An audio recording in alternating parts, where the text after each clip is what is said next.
May the words of my mouth and the meditation of mine heart be acceptable in Yahweh's sight. He is our strength and our redeemer, and it is in his name, which is his authority, that we pray, praise, proclaim, project, and protect today's message. Aman. Welcome, everybody. Or actually, I guess, was Shalom. Kofi, Shalom Chi. We thank you guys for being on. I'm Pastor Kofi, Pastor Servant of Christ. We are always changing lives one mind at a time, but being the voice of the voiceless and speaking the unspoken. And we're grateful to be able to come before you one more again today. And we appreciate those who are listening in. And we're thankful and grateful to each and every one of you for participating and allowing us to be able to come and give a message. And we give all honor and praise once again to the Most High, Yahweh Elohim. We give all praise and honor to him for my wife, the Honorable Maya, who lives a life that's able to be honored. You can check her out on TikTok, YouTube, her website, and Pinterest at Bloom and Flourish. Not A-N-D, the letter N, Bloom and Flourish. She is a healer, herbalist, chemist, and biologist by degree. We're thankful and grateful for everybody who's going to be with us, by the way. And we're excited to be able to come before you guys one more again. And we're going to talk today about silence hurts. I was actually going to name it something different until I realized that what I was going to name it might be something that social media and the people we're going to be coming on today might be able to say that we're saying something that is bad. So I decided against it. We'll just call it Silence Hurts today. And before we get started, how you doing, Sister Deborah? How you doing, Ms. Mac, Coco, Nay, Sherilyn, her, Keith, and everybody? We appreciate you so very much. We're going to talk about Silence Hurts. So Reverend Dr. Martin Luther King Jr., yesterday was his born day celebration. I think his actual born day, if I'm not mistaken, was actually on Sunday. And Reverend Dr. Martin Luther King Jr.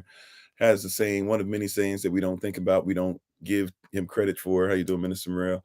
And how you doing, Caleb? Thanks for being on. And how you doing, Sister Rhonda, everybody who's coming on. So he says something that's powerful, right? And we kind of miss it.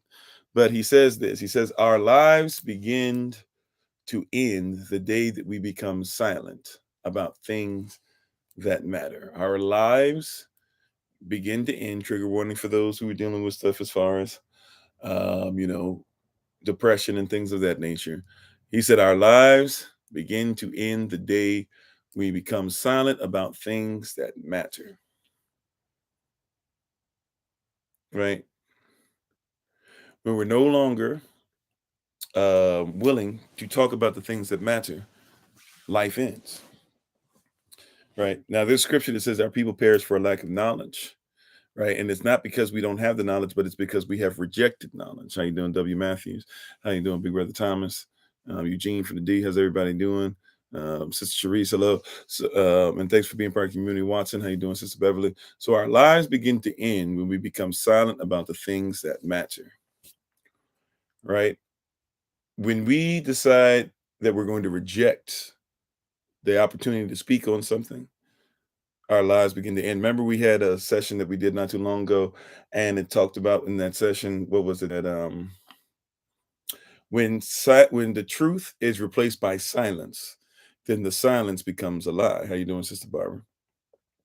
Right? Same type of thought process. If the truth is replaced by silence, the silence becomes a lie. Well, if our lives begin to end the day we become silent about things that matter, it's interesting that we will speak up for the things that don't really matter. Hey man, you see that game? Man, we got to argue about that game. Who's the best in the NBA? Who's the best of all time? Is it LeBron? Is it MJ? Is it Kobe? Is it Kareem? Is it Magic? Right? But somebody says, "Hey man, you see these babies being taught untruths? Why are you bringing it up? Have you noticed that racism still abounds? Oh, there you are. See, racism wouldn't exist if you didn't bring it up. See, the things that matter are the things that are easy to be silent about. And our lives begin to end. Our culture, if we could put that there, begins to end. Our pride begins to end when we won't say that needs to change. How many of us have come from organizations where we were not supposed to question leadership at all? And once that became crucial to you, guess what? Your relationship with that leadership began to end, at least the relationship you had. right? If you can't bring something up, doesn't mean you have to agree, but at least be in a position where you can bring something up. Our lives begin to end the day we become silent about things that matter. We as a people, we need to be able to make sure that we're speaking on things. Yeah, see, prior churches or even as far as places that we've worked in or whatever. And how you doing, Brother Jermaine? Matter of fact, if we be honest, and how you doing, Sister Cynthia? If we be honest, let's go a little deeper. How many of us love to be able to tell things that somebody else can change in, but we will not change it? We can't wait to say you need to be better in this and blah blah. But somebody says, "Well, where's your accountability?" And we go silent. How you doing, Mr. Sonia? And how you doing, Big Ock? Our lives begin to end. Our community begins to end. How you doing, Sir Stephen? Our community begins to end. I'm guilty as well, right? Our community begins to end the day that we become silent about things that matter. And we will tell others to be silent about things that matter in a heartbeat. I'm ready to tell you why you're not doing this. I'm ready to say this. Everybody else got a problem. I can't believe it. Everybody just hates me. Everybody this and that or whatever. But have you ever noticed that people are saying the same thing over and over again, but you want them to be silent? Then you wonder why people don't want to be around.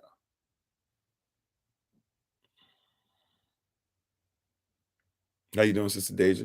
No wonder our families and friends and people. If the shoe fits, wear it. If it doesn't, take it off, right? But no wonder we have so many people who cannot listen to what we have to say. It might be because you want them to remain silent. See, remember we talked about those three C's, or we talked about a bunch of C's when we talked about the lost C's, not today, the SEAS, but we talked about the letter C. And the first group of C's we talked about, there was that first C out of the three is called confidant. See, if you get somebody with confidant energy, they are for you, which means that they might be trying to tell you something that matters when you can become better and greater in something, but they can't even tell you something that matters.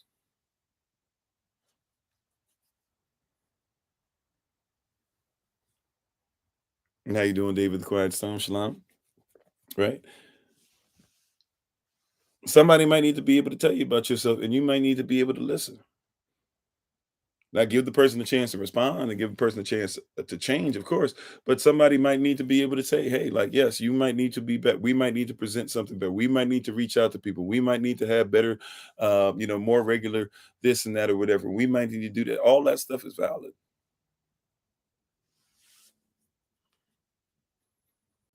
All those things are valid.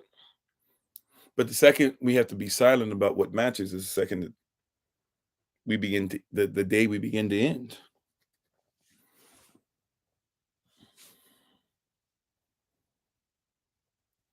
People keep talking about we're going in a better direction, but are we going in a better direction when we're still not allowed to say that this system is beastly, it's ghastly, it's evil, it has venom in it, it's venomous, killing others, it's vehemently opposed to the will of the Most High, it is ferocious in its ferocity,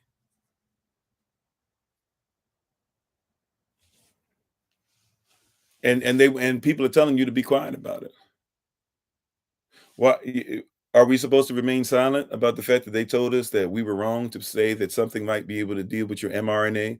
And here we are now, we're dealing with people that are coming out saying, like, hey, people are having issue with their mRNA.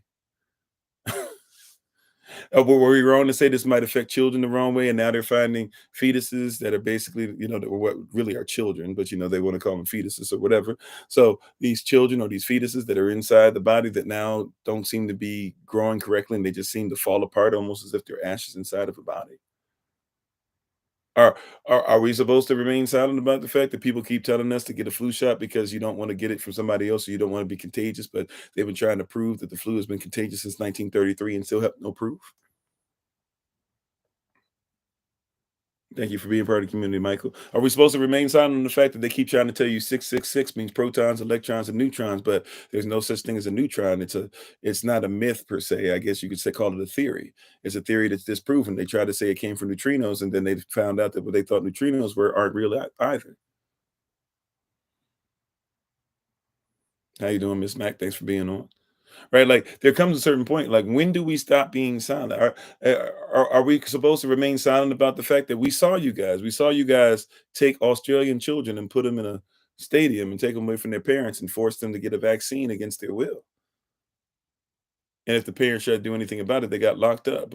We saw that. We're supposed to remain silent. Or we supposed to remain silent about the fact that, in Canada, huge parts of Canada, that people were marching across the streets and stuff was falling apart, but they wanted you to think that everything was fine. And us Canadians were jovial people and nothing happens. And what you guys are dealing with in America, as far as these people who are, marching against this stuff, you're missing the boat. We have everything together. We're just supposed to act like we didn't see that. How do you fix what you can't see? How do you fix what you can't mention? How do you get past trauma that you're not? How was a little child messed with and never given a chance to speak on the trauma and speak their way out of it, to think their way out of it, to be loved out of it, to literally have the hell loved out of them, to love the hell out of somebody? How do you deal with that child and help that child to get better, but you've never taken time out to allow that child to get out of that hell? How you doing, Sister Elion and Uno? Right? Matter of fact, we don't want leadership to tell us truth. Be silent about it. Don't tell me about myself. Be silent about it. Don't tell me that I might be wrong. Be silent about it. I used to be there. I'll come, I'll help you out, but I ain't come here to hear you tell me all the stuff that's wrong with me. Well, then what you show up for? This is an assembly that needs to be better. And if you're not going to try to grow, then go somewhere else. Somebody had to tell me that one time. I didn't like it, but it got me to thinking, like, maybe I should stay somewhere where somebody's willing to call me out on something from time to time. Once again, though, how do you change stuff if there's never anything wrong? And we keep being told there's nothing wrong. There's absolutely nothing wrong. Why are you talking about this stuff in society? There's nothing wrong with what's going on. Pay no attention to the man behind the curtain. Just click your heels and go home. It was all a dream.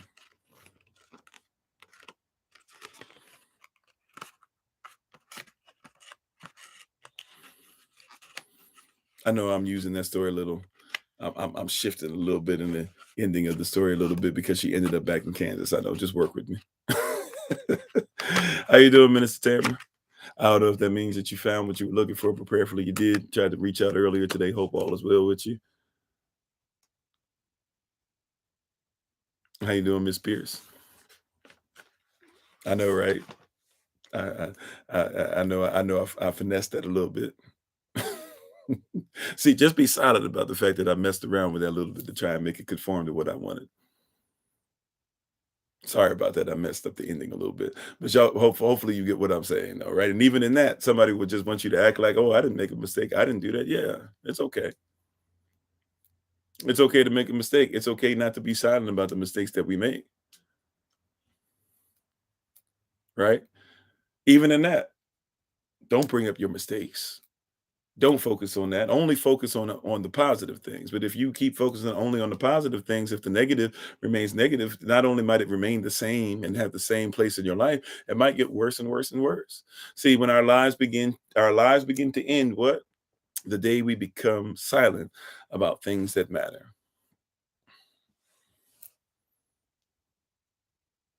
It matters that you know yourself. Stop being silent, right? It matters that you know yourself. Be upfront, as we said.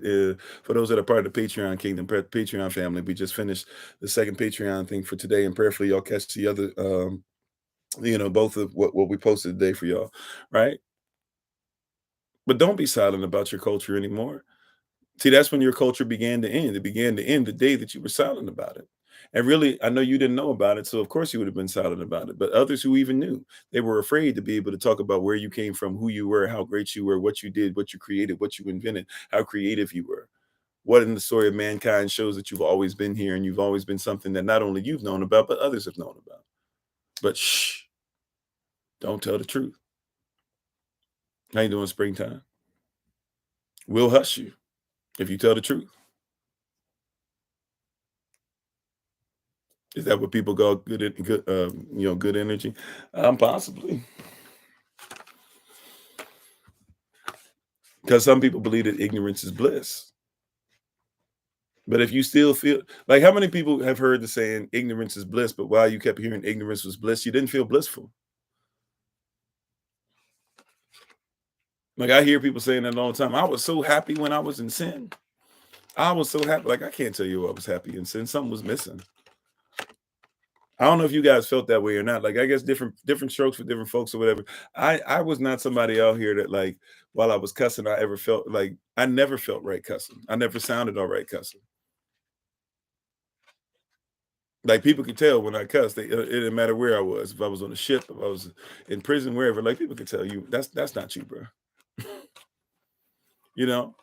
But I tried. I tried to get in there because they kept saying how great it felt.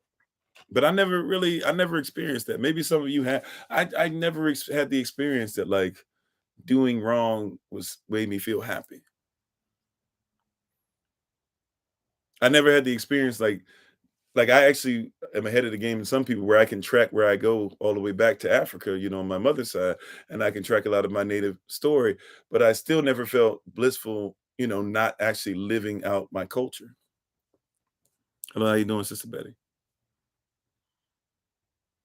It was it never felt blissful. But people say ignorance is bliss. But I just got to be honest, I never really felt that. I never got that vibe.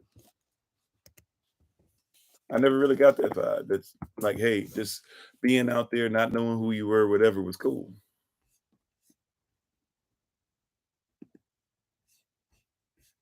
And you said Sirach, Book of Ecclesiasticus, 1922, the knowledge of wickedness is not wisdom. Oh, amen. Yeah, that's what you said on Monday, right? When you were teaching. And we thank y'all. We're thankful for Minister Tamara, who's going to give us a word for tomorrow as well. Right. Yeah, but people used to say that all the time. I think I don't know if I really said like that, but I used to try and get along with that. Yeah, ignorance is bliss. So I guess it felt great when I was ignorant, but like it never really felt right. But once again, as Minister Tamara said on Monday, and she's given to us tonight, the knowledge of wickedness, the intimacy with wickedness is not wisdom. It's not a domain that is wise. Neither at any time the counsel of sinners prudence. It's not something that benefits us or leads us to anything beneficial. It is not prudent. It is not righteous. It's not right, lawful standing. I think the only thing that felt great about being in ignorance is if you had a group because at least you felt like you belong. But I don't think that was the blissful part was not the ignorance. I think the blissful part was at least you felt like you fit in. But see, now that we're realizing that we fit in with people who want to be a peculiar people, I think it's okay to not be in ignorance anymore. I think a lot of people were okay with ignorance as long as you fit in. But see, you can fit in and still have your life be ending. You can fit in with people and be dying.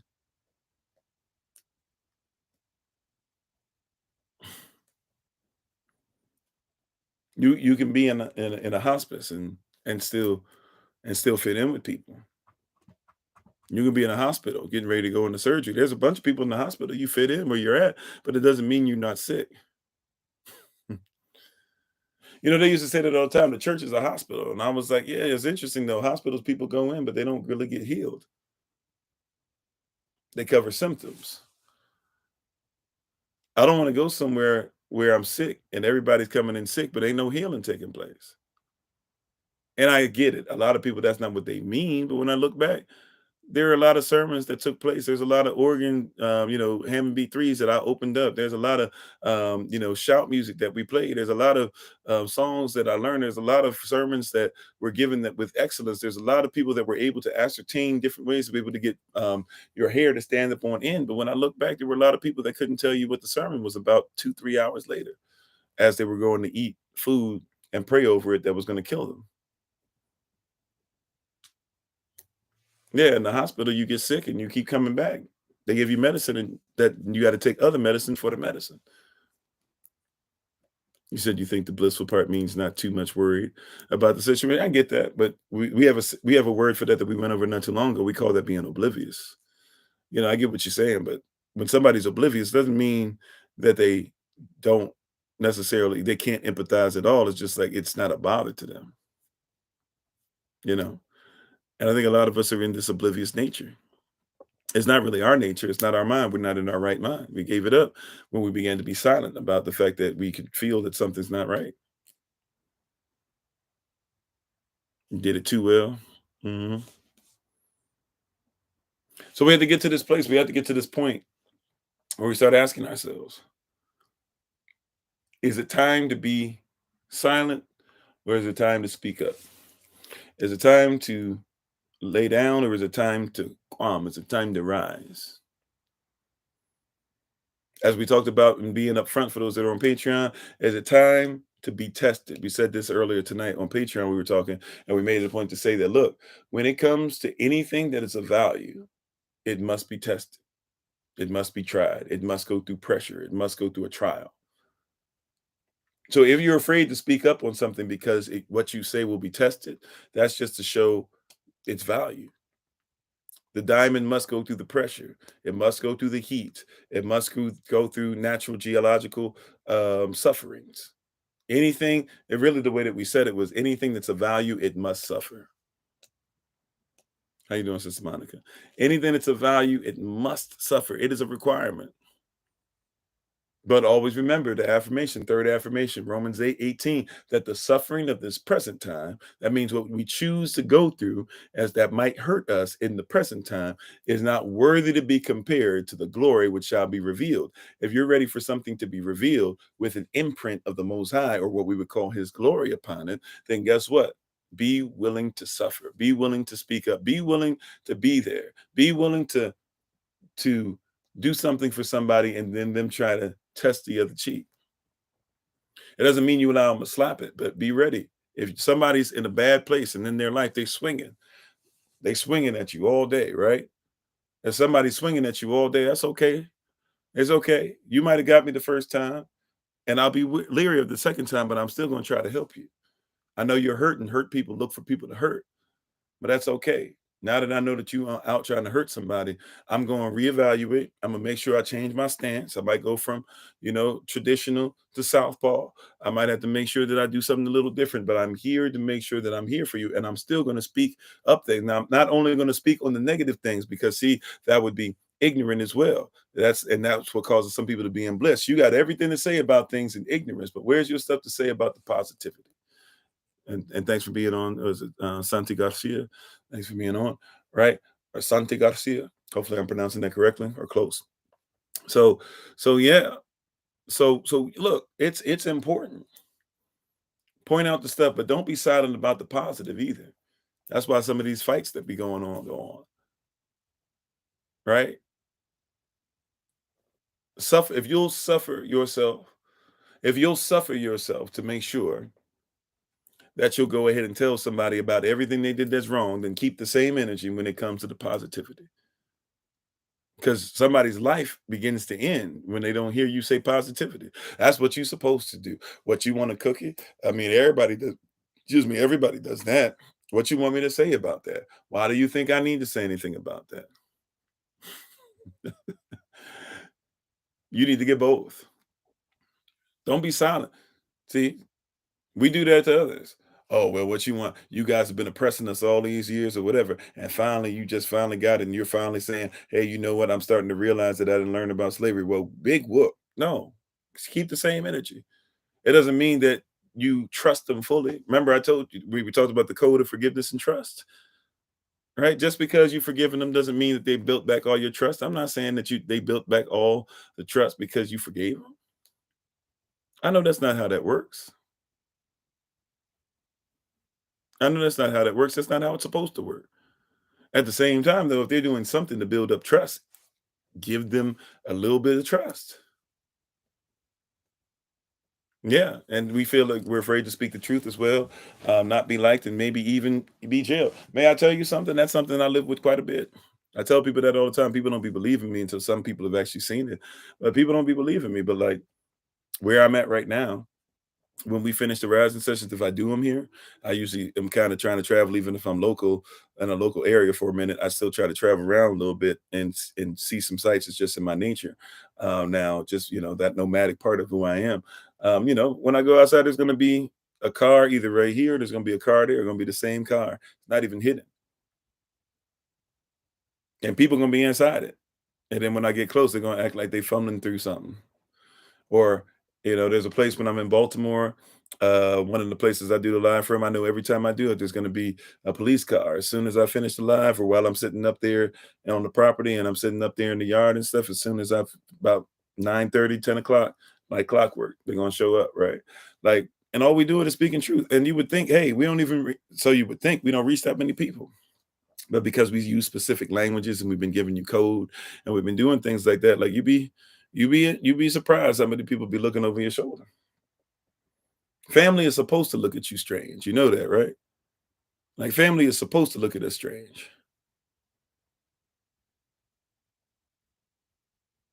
Like they supposed to have an APB on you because you're not showing up to Christmas no more. They're supposed to say, that's weird. They used to be the biggest person in the Easter, making sure the children have fun. Now they're not around. They're supposed to say that. They're supposed to do that because you're peculiar. See, they don't realize you begin to live about something that's greater. But see, if you are silent about it, or if it's not pronounced by even your presence or what you're not even present at, then your lives begin to end the day that you become silent. And thank you for the love. Sorry about that.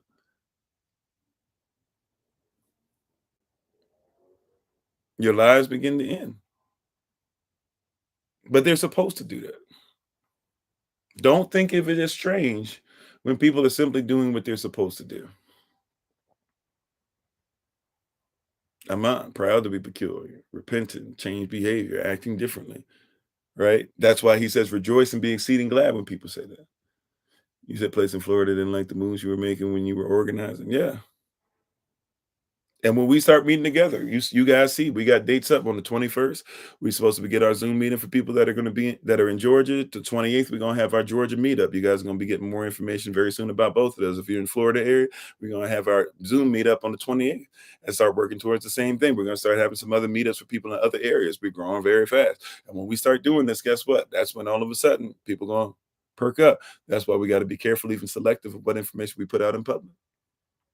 We might even tell you, hey, this is how much you save up, but we're not going to give out all the information because we have to protect it. You got to realize there's people looking for this, looking for any mistake, looking for anything they can to be able to say this is the time, looking for you to use the wrong word, looking for you to agree with the wrong thing, looking for you, there's even plants. I've told y'all in the past, there was somebody that was a Mason, and I actually knew he was a Mason and everything, and he was trying to get stuff or whatever, and he was coming to find out, like he was attached to a police officer. Police officers started coming on.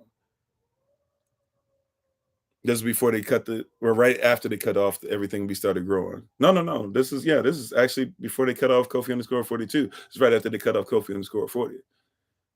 Like there be people that come on here or whatever, and it's fine, but be ready for it.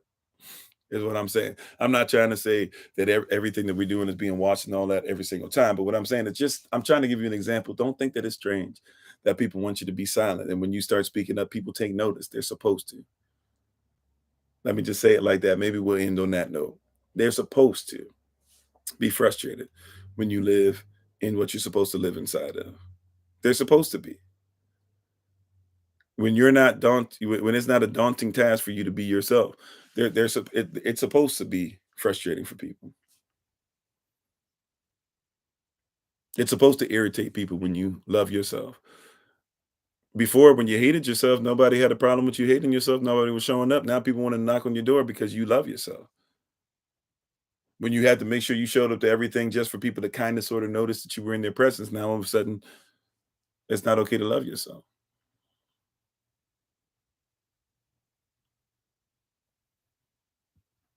Be just be ready. Just be ready. When you start loving yourself, somebody's coming to check on you. They know that you're trying to escape slavery. You're trying to get off the plantation. When you try to get off the plantation, they've been taught it's drapetomania. That means that you're crazy for trying to leave slavery. That's the only reason why the Kanye and Kyrie thing happened. And Kyrie didn't even say anything out loud. He posted something, and they had to make an example of him because there's too many young folk. See, you missed it. It's not just that what Kyrie said got us talking about it more. There's too many young people out there that listen to Kyrie. So a bunch of people watch Hebrews and Negroes that were young. There were babies that watched it. There were 8-year-olds, 12-year-olds, 15-year-old boys that watched Hebrews and Negroes and said, wait a minute, right? They got introduced to something. They've been going to church their whole lives. And now they're gonna go and ask their parents, why don't you teach about Yahweh? Why don't you teach about Yahushua or Yeshua, Yahushai, or Yahushai, why didn't you tell me about these things? Why didn't you tell me about our DNA? Why didn't you tell me that we were traveling over here before slavery? Why didn't you tell me the E1B1A DNA? Why didn't you tell like they saw that, and so they had to come and they had to squash it. We were just looking at, hey, at least they're talking about. No, there were too many young boys out here. Hey, how you doing, Jay Bill? There were too many young boys, young girls out here. There were too many babies that are raising babies that now as they raise these babies, they're going to have to raise these babies and say, hey, me being a baby that had a baby was part of a curse, but it's going to break with you. They coming out of it. That's what that was all about. So anyways, I thank you guys. I appreciate you because we're in season, we're during our semesters right now. So classes are coming. So I got to make sure I'm ready to go. We got Hebrew characters class tonight. These are the list of classes that we have. Sovereignty 1 and Sovereignty 2 are going to be on Monday. Hebrew characters will be on Tuesday. Basic Hebrew will be on Wednesday. Reading and writing, or writing and reading Hebrew will be on Thursday. Herbalism 1 will be on Friday, and Saturday will be speaking Hebrew. So we're excited about that. We'll have, by the way, on this Saturday, we'll have our SOC meeting. We're asking that you bring the babies out on the Zoom meeting, right? So if you're interested, or if you haven't gotten an email or whatever, let us know. You can text the same number that you see, in the description on YouTube, or here behind me on TikTok, 202-599-7312. If you don't get the invite or whatever for the Zoom meeting, we'll make sure that we send it out to you. It'll be at 11 a.m. Eastern New York time. It's going to be a watch party again. We invite people of all ages, but especially the babies. We want them to be on. We want them to be encouraged. We want them to realize what's going on. All right. So we're excited about it. We're thankful for it. We're grateful for you guys, and we appreciate you guys being on. And we're going to go ahead and take our leave. So as always, this has been Pastor Kofi, Pastor Servant of Christ, where we are always changing lives one mind at a time, but being the voice of the voiceless and speaking the unspoken, until I have the great privilege, opportunity, and responsibility in being in front of you again. Please remember, as always, Yahshua, that you are loved, you're necessary, you are majestic, you're fearfully, wonderfully made, and you, which is all of us working together, will be the reason why people who are in this system no longer have to be of it. Shalom, family. We look forward to seeing you guys soon. Take care of yourselves. Peace.